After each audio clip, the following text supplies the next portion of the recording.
Treasury Secretary is a very simple test. In addition to making sure that our financial markets function, is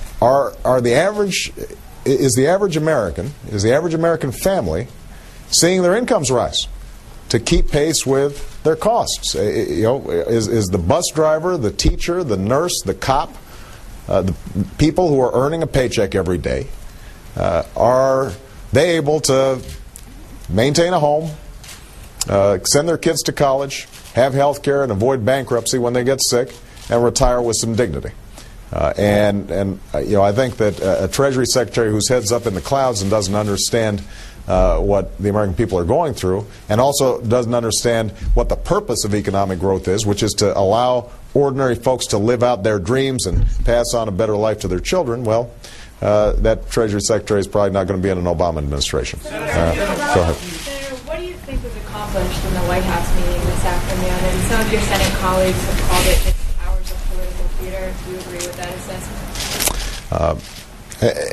As I said before, I'm not clear that in a very difficult situation like this, that doing things in the spotlight and injecting presidential politics is necessarily useful. Jay. Do you think that politics is being played with this bill, or is there a risk of politics being played? And also, given the time-sensitive nature of the bill, with Wall Street dropping hundreds of points every day, should House Democrats consider passing this bill without the support of House Republicans? Well, keep in mind, House Democrats and Senate Democrats and me and the leadership are all pretty burned up about this thing. I mean, this wasn't happening on our watch. We weren't, preventing some of the regulatory reforms that might have prevented us from getting here. Having said that, I think we all want to act responsibly. And so, for example, yesterday I mentioned something I care very deeply about, that you've got a bankruptcy law that says to the person with one home worth maybe $100,000, the bankruptcy judge can't modify the terms of your payments, your mortgage, when you get into trouble. But you know what? If you've got 7 homes or 10 homes or 15 homes, you can have the second, third, fourth, and so on modified. Now, there's something about that that's just not right. I think the American people understand that. I think we should reform that. And you have a pretty good argument that that might be part of a package. But given the knowledge that there's adamant Republican resistance to changing that, I said yesterday that shouldn't be in the package. We can try to run that on a separate track. I believe very strongly that we need an economic stimulus right now, because states and local governments, their books are going through a bloodletting right now, and they're going to start laying people off, and you're going to start having a situation where precisely when people need more services, that they're seeing less. We should be investing in infrastructure. We should accelerate a energy rebate or tax cut, because people are going to have to prepare for winter.